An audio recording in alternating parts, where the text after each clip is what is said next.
Hello student. स्वागत है फिर से आपका आपके अपने यूट्यूब चैनल साइंस वॉरियर में।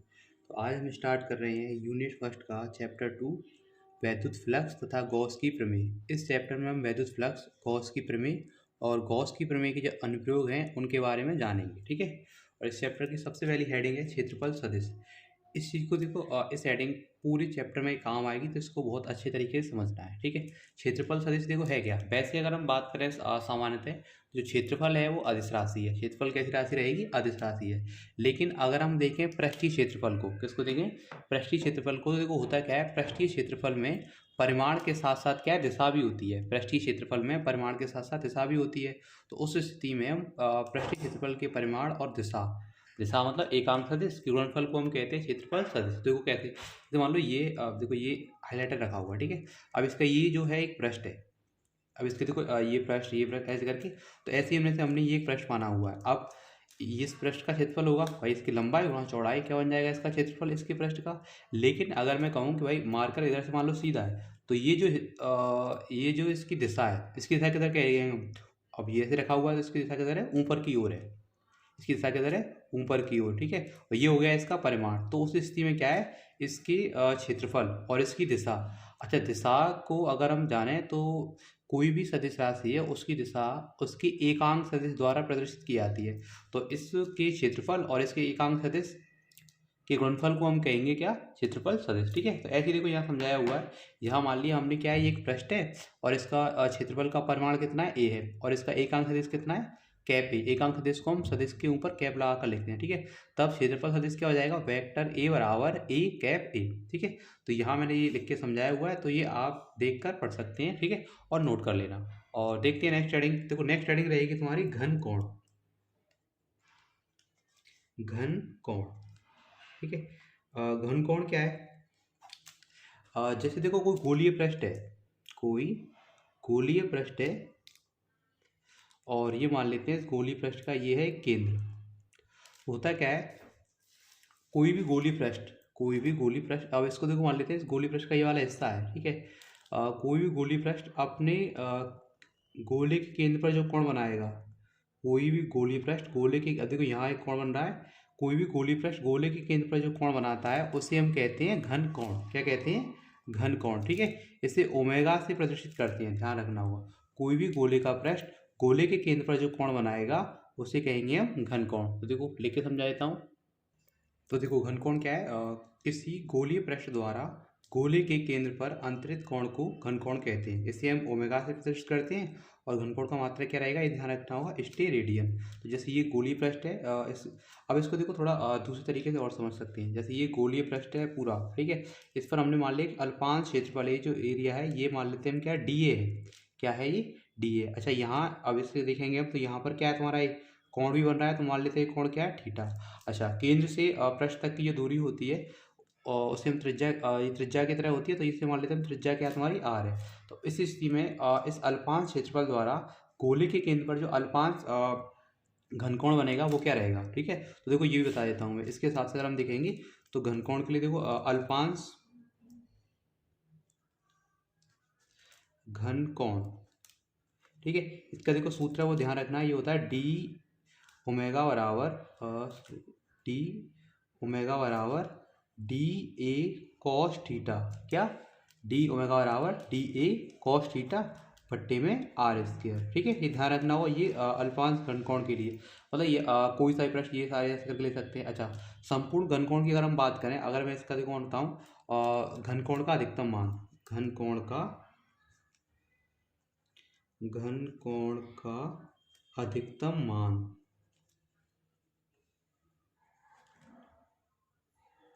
ये ऐसे कहते हैं ओमेगा मैक्सिमम। ठीक है। ये ध्यान रखना होगा, ये 4 पाई स्टेरेडियन होता है। कितना रहेगा? 4 पाई स्टेरेडियन। मान कितना है? 4 पाई। घनकोण का मात्रक स्टेरेडियन है, तो घनकोण का अधिकतम मान कितना हो गया? 4 पाई स्टेरेडियन। ठीक है। ध्यान रखना है। अच्छा, ये तुम्हें घनकोण समझ में आ गया। अच्छा, अगर तुम्हारे दिमाग में कोण के लिए कन्फ्यूजन, तो देखो बता देता हूँ। दो रेखाओं के बीच के झुकाव को, जैसे ये दो रेखा बनाई मैंने, इन दो रेखाओं के बीच के झुकाव को हम कहते हैं कोण। ठीक है। तो यहाँ से तुमने देखा कोण, और ये कोण हो गया, ये क्या हो गया? घन कोण। कोण क्या है? दो रेखाओं के बीच जो झुकाव होता है उसको हम कोण कहते हैं। ठीक है, तो देखते हैं, देखो अभी नेक्स्ट हेडिंग ये है, देखो घनकोण। घनकोण का अधिकतम मान ओमेगा मैक्सिमम बराबर कितना रहेगा? 4 पाई स्टे रेडियन। ठीक है, ये हेडिंग है तुम्हारी वैद्युत फ्लक्स। वैद्युत फ्लक्स है क्या? जैसे वैद्युत फ्लक्स होते को होता क्या है? वैद्युत क्षेत्र में स्थित किसी भी पृष्ठ से अभिलंबवत गुजरने वाली वैद्युत बल रेखाओं की संख्या की माप को हम वैद्युत फ्लक्स कहते हैं। जैसे देखो, अब ये जो रेखाएं हैं ये वैद्युत क्षेत्र को प्रदर्शित कर रही हैं। ठीक है, और इसमें हमने ये पृष्ठ रखा हुआ है, तो इस पृष्ठ से जितनी बल रेखाएं गुजर रही होंगी, इस पृष्ठ से जितनी बल रेखाएं गुजर रही होंगी, उनकी संख्या की माप को हम कहते हैं वैद्युत फ्लक्स। जैसे अब ये पृष्ठ है, अब इससे बल रेखा कितनी गुजर रही है? 1 2 3 4 5 6 7, तो इसका जो विद्युत फ्लक्स है वो कितना कहलाएगा? 7 होगा। ठीक है, ऐसे ही देखो ये पृष्ठ है कि इस पृष्ठ से बल रेखा गुजर रही है, तो इसका मान कितना होगा? 1 2 3 4 5 6, 6 गुजर रही है, तो इसका विद्युत फ्लक्स कितना होगा? 6 होगा। तो क्या रहता है, देखो वैद्युत फ्लक्स, वैद्युत क्षेत्र में अगर हम कोई पृष्ठ देख रहे हैं और उस पृष्ठ से जितनी बल रेखाएं गुजर रही हैं उनकी संख्या की माप को हम कहते हैं वैद्युत फ्लक्स। अच्छा, अब सबसे बड़ी बात देखो ये, अच्छा इसके साथ ही देखो पहले परिभाषा देख लो क्या है।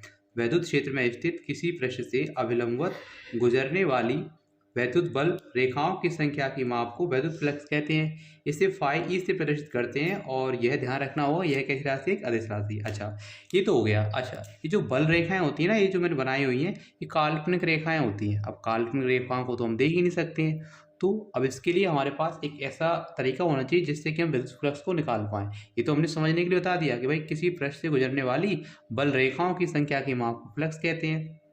अच्छा, है क्या? देखो और सूत्र के रूप में देखना है, तो यहाँ जैसे ये जो बल रेखाएं विद्युत क्षेत्र बना रही हैं ई, और ये जो पृष्ठ है इसका क्षेत्रफल सदिश है वेक्टर ए, इन दोनों के गुणनफल को हम कहते हैं वैद्युत फ्लक्स। तो दूसरे रूप में इसकी परिभाषा देखो ये भी देख सकते हैं क्या?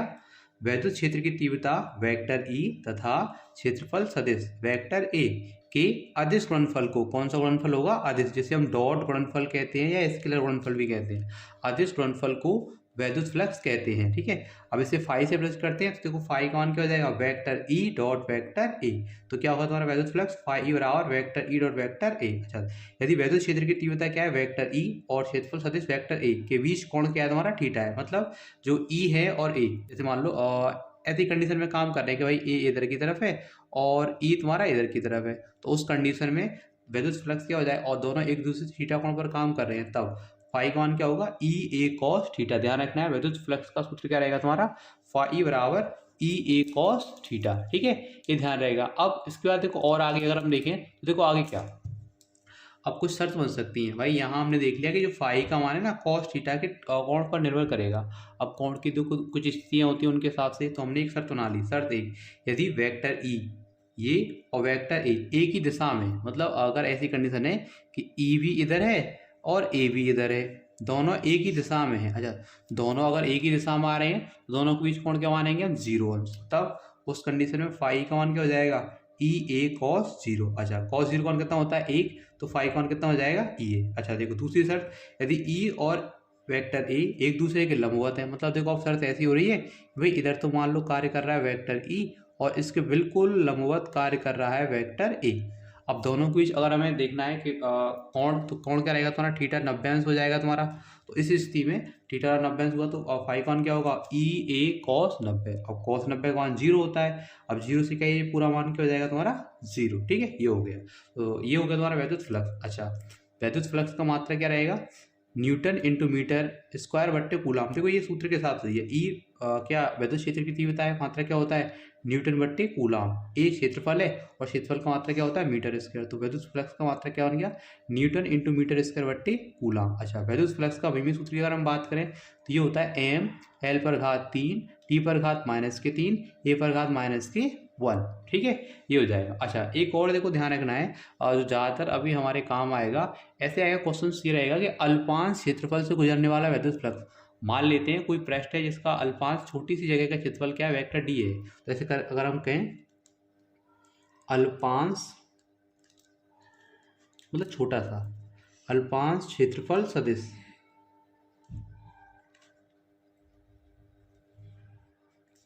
वेक्टर डी से गुजरने वाला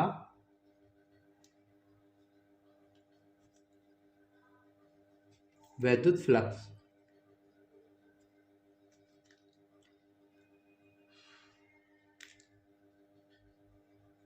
देखो ये ध्यान रखना, ये होता है डी फाई ई बराबर हो जाएगा vector E dot vector D A. क्या रहेगा? डी फाई ई बराबर vector E dot vector D A. ठीक है, अल्फांश क्षेत्रफल सदिश से गुजरने वाला वैद्युत फ्लक्स क्या बनेगा? अल्फांश फ्लक्स ही होगा, तो इसे हम डी फाई से लिखेंगे। डी फाई बराबर क्या हो जाएगा? Vector E dot vector D A. अच्छा, इसमें देखो यदि फिर से वही ई और डी ए के बीच कोण थीटा है, यदि वेक्टर ई तथा वेक्टर डी ए एक दूसरे से थीटा कोण पर कार्यरत हैं,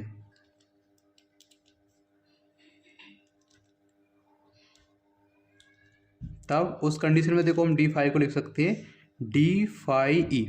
क्या? डी फाई ई बराबर हो जाएगा तुम्हारा E D A cos theta. ठीक है, तो इस तरीके से हमने देख लिया हर एक तरीके से रूप में वैद्युत फ्लक्स को। ठीक है, तो इसको उतार सकते हैं आप।